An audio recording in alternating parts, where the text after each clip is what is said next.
Selamat pagi, Miss Agnes, Bu Juli, dan juga Pak Bambang. Hari ini saya akan mempresentasikan tentang perancangan dari PT Tirta Kencana Tata Warna. Latar belakang tujuan perancangan. Tujuan dari perancangan kantor ini adalah mendesain sebuah ruangan kantor yang bisa menciptakan ambience kekeluargaan, namun tidak meninggalkan profesionalitas para pekerja, serta membuat kantor yang sustainable dengan desain yang membuat para staf tidak stres saat bekerja. Lokasi existing ini berada di Jalan Kebun Sirih, nomor 48-50, JB Tower, yang merupakan sebuah gedung perkantoran yang berlokasi strategis di sebelah Tamrin dengan akses yang sangat baik ke kawasan CBD, dekat dengan stasiun MRT, LRT, dan tidak terpengaruh oleh regulasi plat nomor ganjil dan genap. Data klien, PT Tirta Kencana Tata Warna ini berada di Jalan Menteri Suparno, nomor 10, Dusun 1 Widardi, Kecamatan Sokaraja, Kabupaten Banyumas, Jawa Tengah.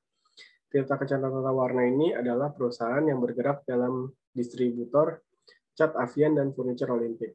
Visi dan misi dari Tirta Kencana Tata Warna adalah menjadi pimpinan pasar di industri cat yang dicintai semua orang. Visi ini didukung dengan misinya, yaitu dengan selalu meningkatkan kualitas layanan dan inovasi yang berbasis kepada kepuasan pelanggan. Identifikasi masalah. Bagaimana membuat kantor yang bisa menciptakan ambience kekeluargaan namun tidak meninggalkan profesionalitas pekerja. Bagaimana membuat kantor yang sustainable dengan desain yang membuat para staf tidak stres saat bekerja. Luas kebutuhan ruangnya adalah 236,32 meter persegi.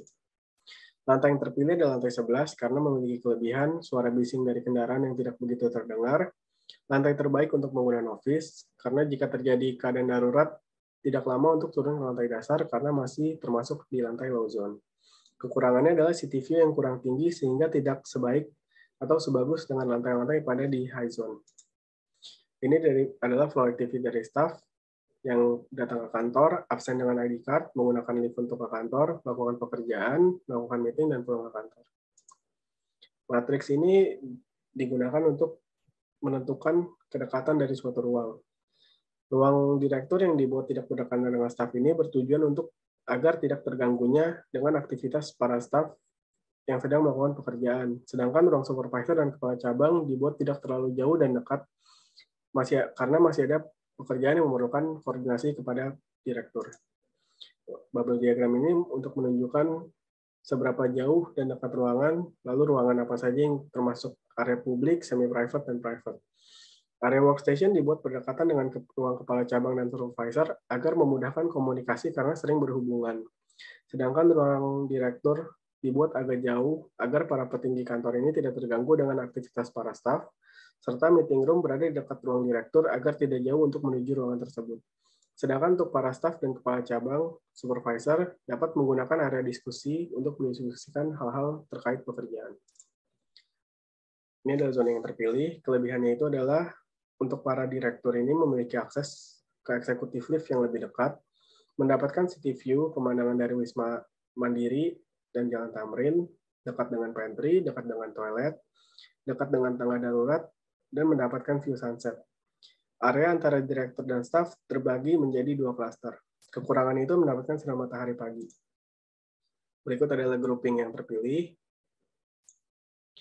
Relasi programming dalam menjawab rumusan masalah. Dengan membuat kantor dengan konsep open space, sehingga para staf akan merasa lebih dekat saat melakukan pekerjaan. Jika mereka ingin mendapatkan privasi pada saat bekerja, mereka bisa melakukannya di area workstation karena diberikan sekat pembatas antar meja. Sedangkan untuk melakukan pekerjaan yang berdiskusi bisa dilakukan pada break room area. Membuat kantor dengan jarak yang memiliki standar ergonomi dari Human Dimension juga akan membantu para staf lebih mudah dalam beraktivitas di dalam area kantor. Desain yang geometris ini juga dengan pemilihan warna yang netral bisa mengurangi stres para staf karena akan memberikan kesan yang homey tetapi tidak meninggalkan profesionalitas para pekerja. Berikut adalah konsep citra dari PT Tirta Kencana Tata Warna. Adalah sebuah perusahaan yang bergerak dalam bidang distributor cat dan furniture. Perusahaan ini juga mengedepankan perdagangan dalam jalur perdagangan baik itu tradisional maupun modern, sehingga membuat PT Tirta Kencana Tata Warna ini terus berkembang seiring dengan perkembangan bisnisnya. Untuk konsep material ini menggunakan material-material yang bersifat sustainable, agar perawatan dalam jangka panjang mudah serta awet dalam penggunaannya. Material sustainable ini juga memiliki karakter yang sesuai dengan kantor yang memiliki karakter konsisten.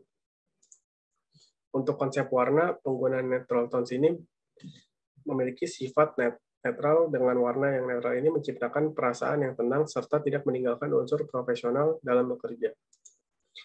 Untuk konsep bentuk ini memilih bentuk geometris karena mengesankan formalitas, perintah, dan rasionalitas. Namun, bentuk ini juga memiliki kesan kejujuran, stabilitas, konsisten, profesional, serta integritas dari PT Tirta Kencana Tata Warna. Untuk konsep akustik ini, penggunaan rockwool pada dinding pembatas antar ruang yang digunakan pada ruang meeting dan direktur dapat meredam suara aktivitas dari luar. Untuk konsep pencahayaan ini memanfaatkan pencahayaan alami dan buatan. Pencahayaan alami ini digunakan pada pagi hari hingga siang hari. Sedangkan untuk pencahayaan buatan digunakan untuk sore hari ke malam hari. Penggunaan pencahayaan buatan juga menggunakan low contrast di beberapa area seperti break room agar menciptakan kesan yang lebih santai. Untuk konsep pengawan menggunakan pengawan buatan, yaitu AC sentral yang sudah disediakan oleh pihak JB Tower. Berikut adalah general layout-nya. Tampak depan kantor yang memaksimalkan pencahayaan alami dari JB Tower ini sehingga dapat menghemat energi. Menggunakan warna-warna netral seperti abu-abu yang melambangkan profesionalitas serta kepercayaan dan menggunakan aksen kayu agar mendapatkan kesan hangat serta santai. Berikut adalah potongan A dari ruang direktur. Ini adalah potongan BB dari ruang direktur. Ini adalah potongan CC dari ruang direktur. Dan terakhir adalah potongan DD dari ruang direktur. Berikut adalah potongan dari front office, potongan AA, potongan BB, potongan CC, dan potongan terakhir yaitu potongan DD. Berikut adalah detail ceiling, yang dimana furing kuda-kuda ini menggantung kepada konstruksi beton, lalu disambung dengan rod hanger, dan furing channel as main runner, dan furing channel as cross runner. Lalu untuk akustik tile-nya itu di sekrup. Ini ada detail lantai, yang dimana lantai beton ini diberikan perekat berupa adhesif low emission, lalu direkatkan dengan blue carpet dengan ketebalan 8 mm untuk meredam suara. Berikut adalah proyeksi Eropa dari meja front office. Berikut adalah proyeksi Eropa dari workstation. Untuk front office, screen design yang digunakan adalah material yang ramah lingkungan seperti HPL untuk bagian furniture, dinding gypsum, dan modul conwood panel pada dinding.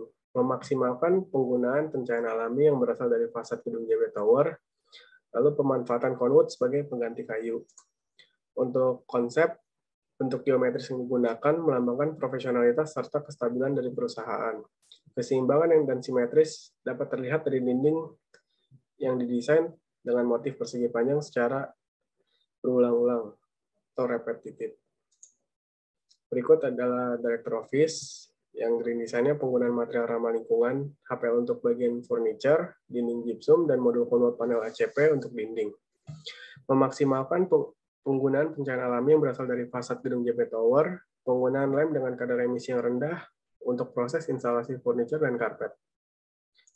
Untuk konsep bentuknya, geometris yang digunakan untuk melambangkan profesionalitas serta kestabilan perusahaan, lalu keseimbangan dan simetris dapat terlihat dari dinding yang didesain dengan motif persegi secara repetitif atau berulang-ulang.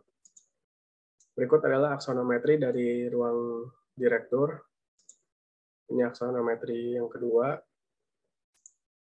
Untuk ergonomi kursi, karena kursi pada area kantor ini yang digunakan tidak dapat diatur sandarannya, sehingga kita tidak bisa mendapatkan posisi yang santai pada saat bekerja dalam jangka waktu yang lama. Karena tidak menyangga area pinggul dan pinggang, sehingga area pinggang akan terasa pegal, tidak memiliki handrest, sehingga tangan tidak tertopang. Lalu bagian penopang kursi yang terbuat dari plastik ini tidak sekuat dari material besi, sehingga kursi yang berada di kantor Tirta Kencana Tata Warna ini belum memenuhi standar ergonomi kursi untuk bekerja. Panduan kursi menurut ergonomi harus memiliki pengaturan ketinggian 37-52 cm. Sandaran kursi memiliki bentuk yang melengkung, sandaran kursi bisa dimiringkan 13-15 derajat. Ergonomi pada kursi harus mengedepankan kenyamanan dan keamanan, karena kursi yang digunakan dalam jangka waktu yang panjang membuat para pengguna harus nyaman dalam menggunakannya. Implementasi dalam desain. Kursi yang digunakan adalah kursi dari office scale, karena kursi ini memiliki banyak fitur yang sudah mencukupi standar dari ergonomi, seperti adjustable armrest, headrest, lumbar support, dan adjustable tilting. Karena mobilitas kantor yang cukup tinggi, penggunaan kursi ini sudah cukup untuk mengakomodir kegiatan dari pagi hingga sore hari. Ergonomi kendali bising.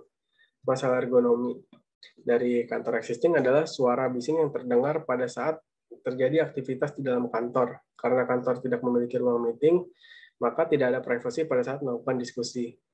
Panduan kendali bising menurut ergonomi yaitu penggunaan material yang dapat meredam suara seperti penggunaan lantai karpet, dinding yang diberikan peredam, dan penggunaan acoustic ceiling. Penggunaan dari material-material yang dapat meredam suara sangat membantu untuk menghilangkan bising yang tidak diinginkan pada area kantor, seperti penggunaan lantai karpet, membuat suara orang yang berjalan pada area koridor tidak begitu terdengar, acoustic ceiling yang membantu meredam suara aktivitas pada seluruh area kantor, serta dinding yang diberikan peredam membuat ruangan seperti ruangan meeting memiliki kekedapan sehingga pembicaraan menjadi lebih private.